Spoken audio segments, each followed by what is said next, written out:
Muy buenos días, buenas tardes, buenas noches. Muchas gracias por acompañarnos en otro Conversando con CISOs. Mi nombre es Edgar Rojas desde Estados Unidos, como ven, frito por acá. Con nosotros se encuentra una persona que todos ya deben conocer, a la famosa y hermosa Wendy Nather de CISCO. Va a dar toda la charla en español, me dice. Vamos a ver si es cierto. Antes de comenzar con ella, la invitación, mayo 17 y 18 en Cartagena, Colombia, la quinta versión de CISOs Latin Summit. Ahí ven a la señorita con su sombrerito que lo compró en Cartagena en la primera edición de CISOs Latin Summit. Y Wendy regresa con dos de sus compañeros de Cisco, con Verónica Toscano y TK Canini. Pero de resto, regresa gente muy interesante. Y va a ser un evento muy, muy bueno, así que los invito a tacticaledge.co. Miren, se registren y nos acompañen. Switch to English. Wendy, thank you so much for being here in another Conversando con CISOs. You look lovely as always. Love those earrings. Thank you. Thank you. It's almost the holidays and I dressed up just for you because, you know, when you do something for Tactical Edge, you got to be fancy. I have learned that. Not true, not true. We just like it. You got to be classy. Yeah, always, always. By the way, today is the day after Argentina became champions. So yes, pretty sure you're happy for Santi and for Karen. Yeah, I would like to have been there while they were watching. I'd like to have heard that. Oh yes, it was wild. It was wild. So Wendy, the conversation today is about the CISCO report, and I do have a question about that. Mhm. Was the report written in mind of it being focused on cyber resilience, or was the data that was collected that drove the report towards cyber resilience? Well, let me give you the background first because, you know, when I was a CISO, I did not like benchmark reports, the kind of reports that tell you what everybody's doing, because what if everybody's really bad at security? How is that supposed to help me? So I've never liked those reports. And so for this, the report that CISCO started to work on, I really wanted it to be about what actually works in security, not just what everybody's doing, but what appears to work. And so we got together with the Scientia Institute, which was founded by Wade Baker and Jay Jacobs, who were two of the guys who also founded the Verizon Data Breach Investigations Report. So you know that they're very smart data scientists. Yes. And we wanted to collect data from almost 5,000 practitioners around the world in 25 countries to find out what practices they were doing and what outcomes they wanted to get from their program. So not just not being hacked, but things like keeping up with the business or minimizing unplanned work, meeting compliance requirements, recruiting and retaining talent, all of these things that you want from your security program. We tried to find out if any of the practices that they were doing actually correlated with these outcomes. Okay. And so we found that out in the first report, which came out 2 years ago. And we found that there were 5 practices that seemed to help with outcomes all across the board. If you had, for example, a proactive technology refresh strategy, it would help with all of the outcomes that you wanted, including recruiting and retaining talent. Because let's face it, nobody wants to be a DB2 admin for their whole career. So last year we looked at those 5 top practices and tried to figure out why they were the top 5 practices. And then this year we decided to look at resilience because that's on everybody's mind. So the question we asked is, what practices correlate with resilient outcomes?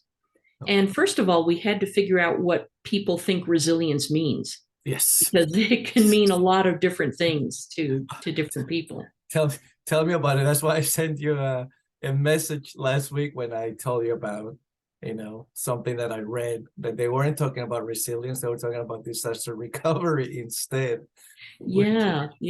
It's confusing. And then in this show, the previous episode to this show, uh, we actually spoke about cyber resilience and exactly what it is and what is the difference with DR. So this is very, very interesting.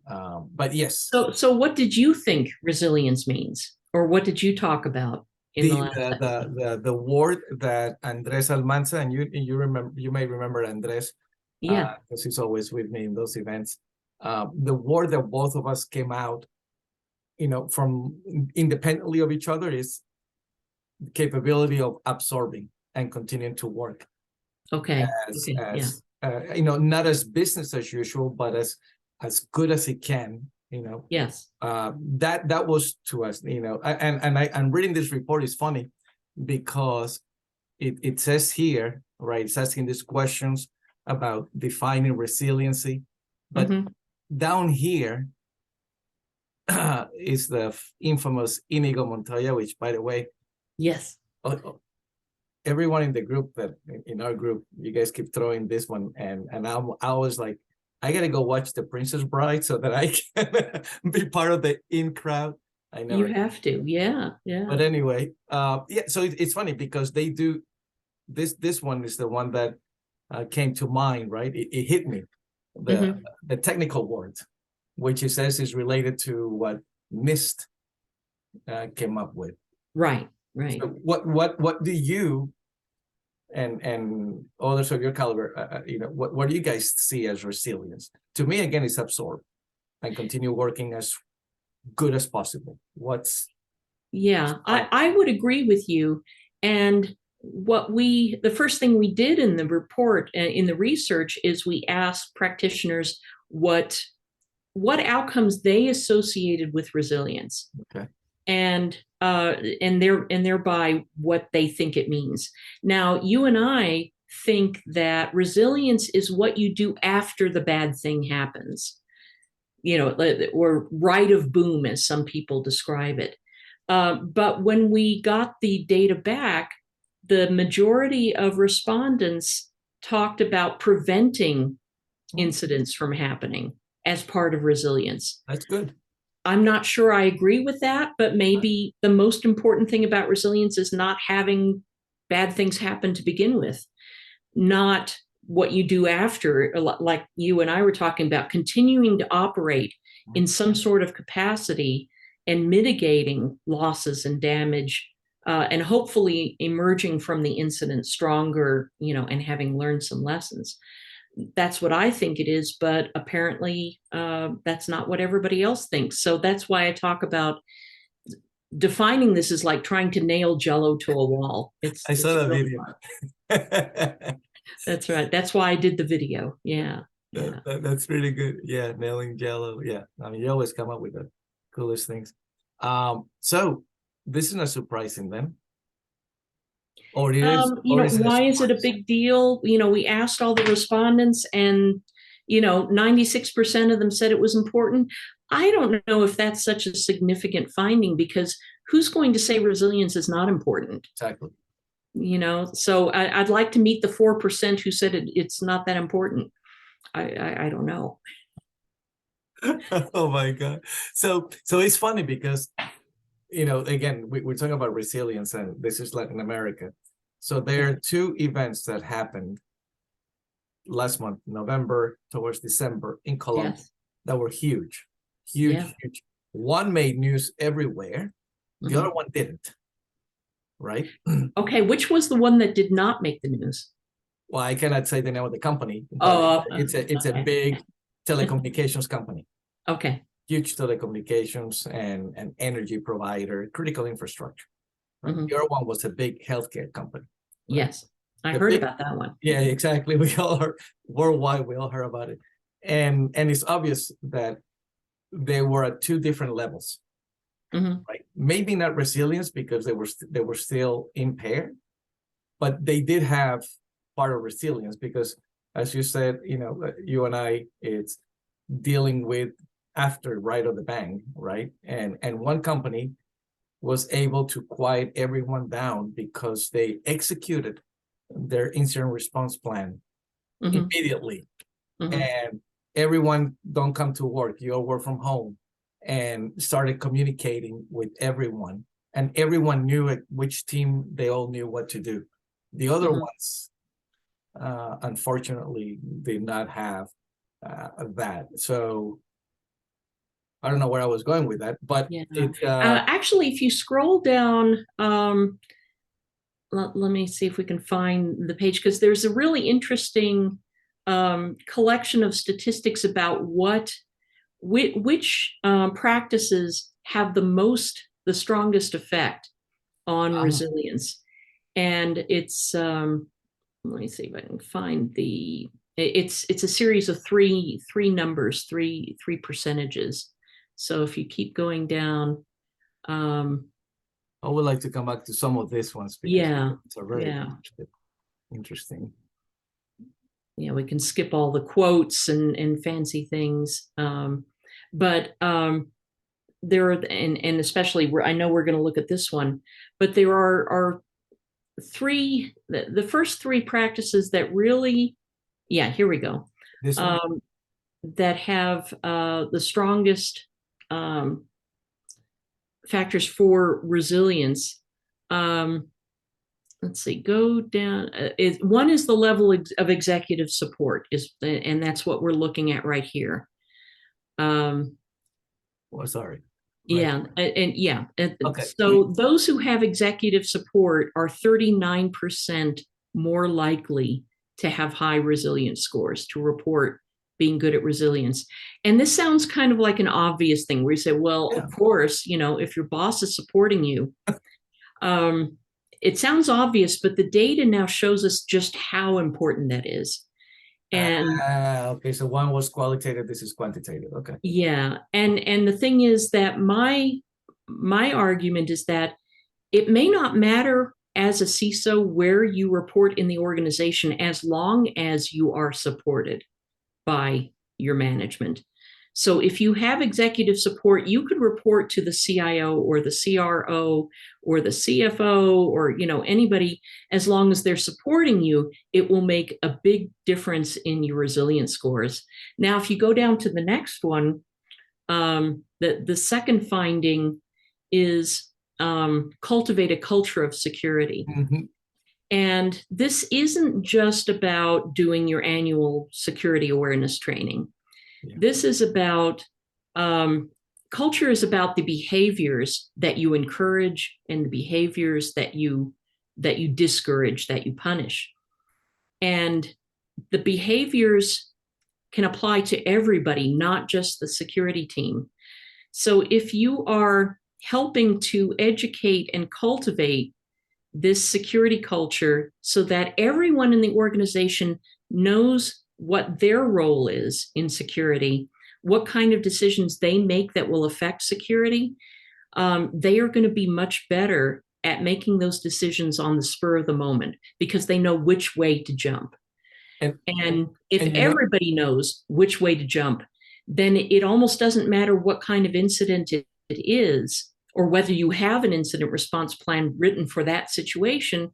Everybody kind of knows what their job is in security and how to react to it. And that's where I think, you see the difference in those two organizations, one that was resilient because everybody knew what they needed to do, right, and in the other one where they didn't. So that the important thing, and this we also found in some of our research from last year's report, that the more different types of incidents that you practice on in disaster recovery and business continuity, the stronger you're going to be, because you can be pretty sure that whatever happens, it's not going to be something that you planned for. So that's why it's so important to have this blanket of security culture over the whole organization, because you never know who's going to be called on to make a security decision that is going to affect your resilience. Does that make sense? Yeah, and it brings a lot of questions. So in the industrial, right, environment, coal, manufacturing, everything. Yeah. Every time you go in one of those things, you always see X number of days without an incident. Yeah, yeah. And they're so proud of that, right? And that has to do with security, and that goes with something that you just said.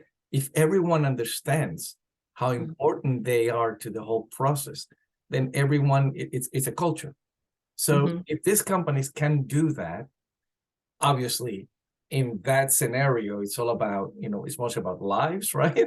And physical injury. Yeah, yeah. But how do you correlate? How do you copy that? Or how do you talk to them to also implement cybersecurity as part of that culture? Well, there are a lot of people who talk about this, like, Kai Rohr, Yeah. who, and he came immediately to mind. And we also found in our research from, I think, last year or the year before, that role-based security training is also one of these practices that correlates with a lot of good security outcomes. In other words, if you teach each person how their role affects security, what they need to know in order to make good security decisions and take good security actions and monitor things from their position, that's different from just doing a security awareness thing that says security is important to everybody. You're part of the team. Welcome. That's not as useful. But if a system administrator, for example, knows what sort of things they are doing that affect security, if they know what to look for, if they know who to report it to, and what actions to take, they're going to be a lot stronger. And that can go for administrative assistants, people in legal, anybody, not just on the shop floor, but everybody within an organization, if they understand how their role affects security. Right.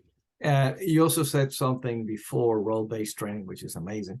It's about always being ready, the readiness.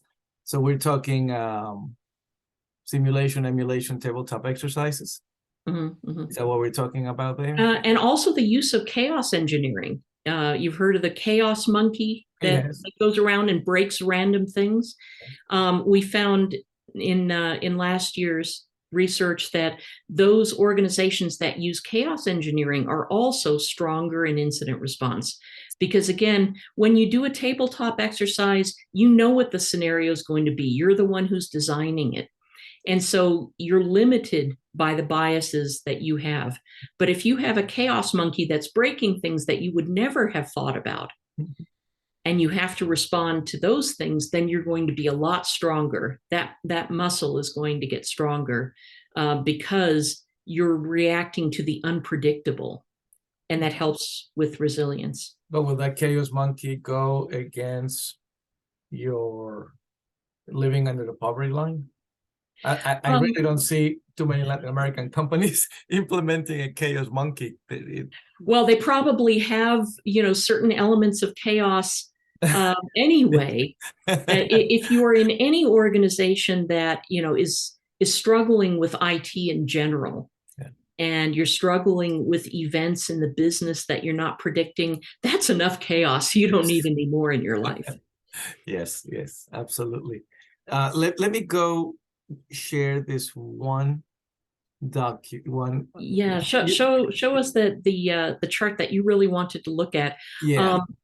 Okay. I don't know, did you see that one? Yeah, it went away again. Can you no I took it. I took it. Hold on a second. Yeah. Now, the other thing that you should know about this report is that since we did this research among 25 different countries, we have a lot of data that applies to different regions that we just couldn't fit into the original report. But when I came to Ed and said, we have a lot of LATAM data, would you like to see it? He got very excited. Yes, yes, just jump. So this is one. This is very interesting. Percentage of organizations that have experienced a security incident. And we can attest Colombia definitely is at the top. But it's funny because in one of those readings, I don't know if it's in one of those charts, it also said that who are the ones that are more willing to share. And and Colombia was also at the top. So all of a sudden it's like, well, then this chart makes sense. It does. And you have to ask yourself, are these results due mostly to the willingness to share? That's what I'm saying.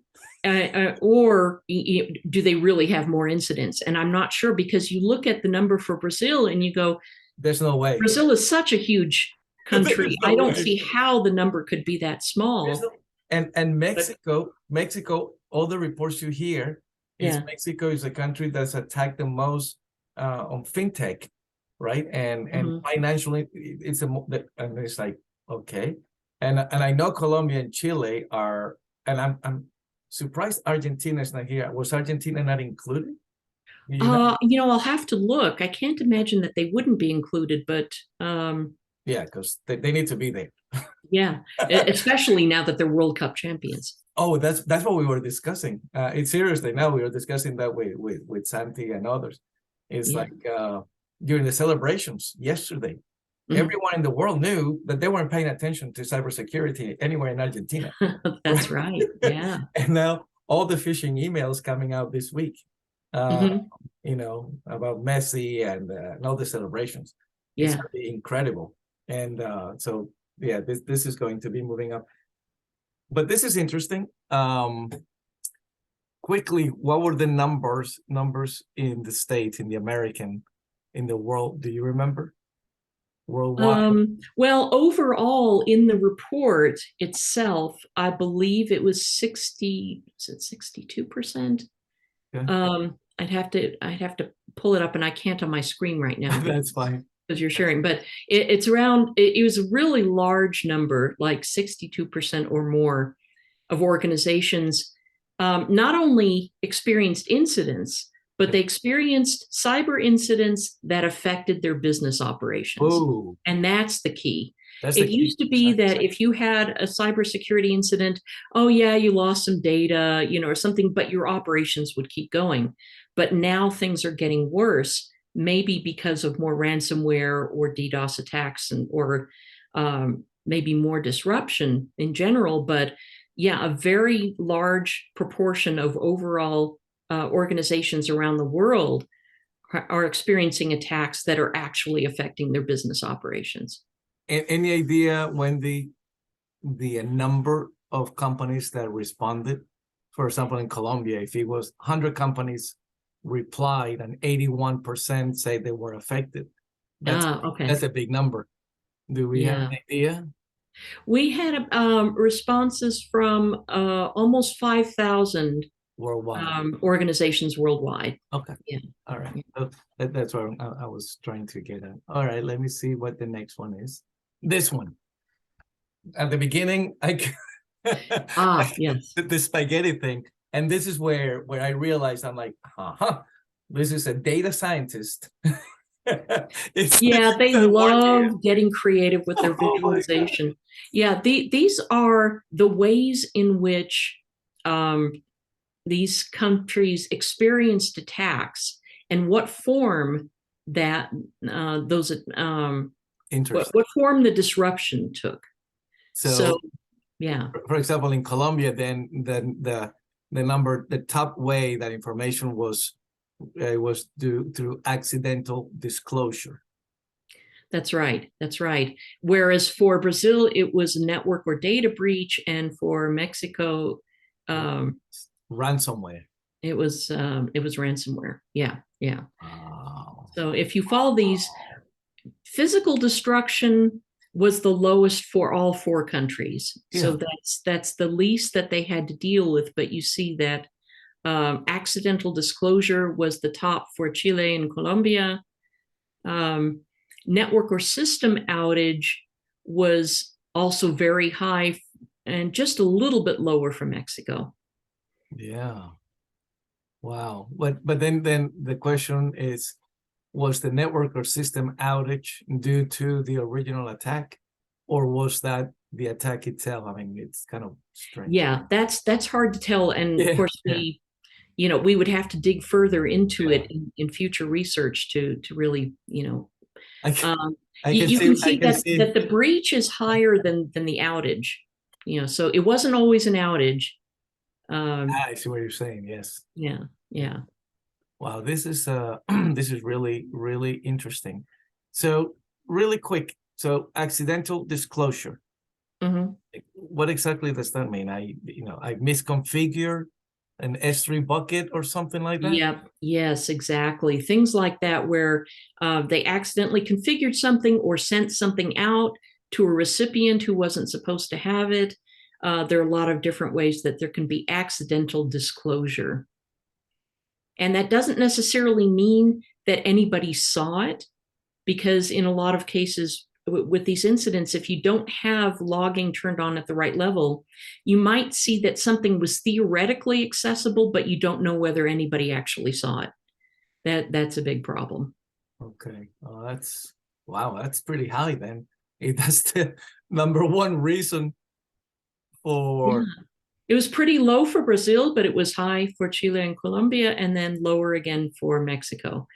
Your guess is as good as mine. Why Yeah, why is the why number Brazil and one? Mexico have much lower incidence of accidental disclosure? Or Wow. maybe they just won't admit to it. I don't know. Because accidental disclosure is something that in my mind, it's something that it's a little more controllable, right? Could it have something to do with disclosure reporting requirements in those countries? For example, if you are, as I mentioned before, if you can't tell whether somebody actually accessed the data, in a lot of cases, a company is going to err on the side of, well, we have to report it anyway, even if we don't know for sure Yeah. that Okay. if it theoretically could have been. Got But it. if the practice in a particular country is, if we can't prove anybody looked, then we don't have to say anything. Got it. I Okay. don't know. It's interesting. All right. I think the next one was also pretty good. Okay, yeah, 10 minutes. this is the damage or the results from the incidents that they had. Okay. Interesting. So IT communications interruption, number one in Chile.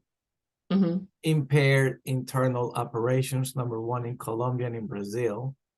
Right. Okay. Yeah, and that's basically what we see, right? I mean, again, in these two examples, in Colombia, this past 3 or 4 weeks, we've seen that all hell broke loose for their internal operations and communication. So that makes sense. Yeah. So these are what a lot of them have experienced or are most concerned about. And what's really interesting to me is the legal costs or penalties. You can see that in Chile and Colombia and Mexico, Is the that's the least of their worries. yeah. Like they're not worried about legal costs or penalties. They're much more concerned with impaired operations and interruption, because overall that's going to cost more money Yes, than yes, whatever fines they might get in the future. yes, yes, yes, yes, yes, yes, yes. This is interesting. Yeah, regulatory penalties are low because regulatory is just coming into the countries in Mm-hmm. Latin America. Brand damage, Mm-hmm. that is surprising that is so low for Brazil and Chile. Mm-hmm. Very surprising. Because Yeah. we keep saying that one of the top risks is reputational damage, right? Well, we say that, but then when you go and ask them, what's more important to you? Is it impaired operations or is it lasting brand damage? They may think, well, the brand is going to come back. It won't Okay. be lasting brand Wow. damage. Wow. It might take a hit, but people will come back. Our customers will come back, and they may not be wrong. Yeah, but again, that's a different way of viewing things, short term, long term, right? It's true. It's true. But of course, if your operations are down, you're going to be thinking very short term anyway. That is absolutely true. What is this one about, Wendy? So these are the outcomes that are respondents associated with resilience, the ones that they associated the most with resilience. And this is where, as I mentioned before, the number Yeah. one way that they think that they associated with resilience is preventing major security incidents and losses. For Brazil, that's their number one concern. Okay. So I don't think that's how I would define resilience, but that's how they define resilience. Yeah. So, okay, I'm not going to argue. Okay. Containing the spread or the scope of security incidents. That's also very high for Brazil, but it was less so, for Chile and Colombia and Mexico. Hmm. Mitigating financial losses was pretty high for Brazil. It got even higher for Chile and Colombia. Yeah. So I guess maybe they think that they can't necessarily prevent these incidents, but so they're going to focus more on mitigating the financial losses. Okay. What's really interesting is all the way at the bottom, you see that the least important thing that they associated was recruiting and retaining talent. And we saw this everywhere. Everybody rated it low. I saw that in the final report. And I just had tomorrow we come out with an episode, tomorrow, December 20th, with Kevin Haynes and Ryan English, Cyber. And we're talking about this recruiting and retaining talent, how important it is. And it's funny, then I wish I would have seen this before. I would have said, well, according to CISCO. Well, according to CISCO, that they are least associated with resilience. Now, it may be that, recruiting and retaining talented personnel, it might be they just think, well, this is an HR thing. This isn't really associated with resilience. That's what we think, Wade and I, when we look at that. But one of the other charts that we have show that on the other side, when we ask them what their biggest problem is, what their biggest challenge is with resilience, then recruiting and retaining talent was all the way at the top. Okay. So they're least concerned about it, but it's their biggest challenge. Can you help me explain that? I haven't figured it out yet. It's weird. Well, what we're gonna do, we run out of time. What we're gonna do is it's for everyone. We'll make sure I can share this with everyone, right? I can put yes. Beautiful. It's all public. Beautiful. So I want to go ahead and share the all this. I will not share the report. They need to go ahead and register and download it themselves. But that's mean. That's mean, no, Ed. I would have given it to them for free. But that's part of what you guys are doing it for. And I will share all of the graphics, additional graphics just for Latin America, so we can look at it and everything. And by the way, Wade Baker, working with him, thanks to you. Hopefully, he's trying to work out so he could be here in Colombia in October for ransomware. That'll be fantastic. He has a lot of great data to share. That would be amazing. Yeah. Wendy, so last words on the report. Are you surprised? Anything hit you that like, oh, I didn't know about this?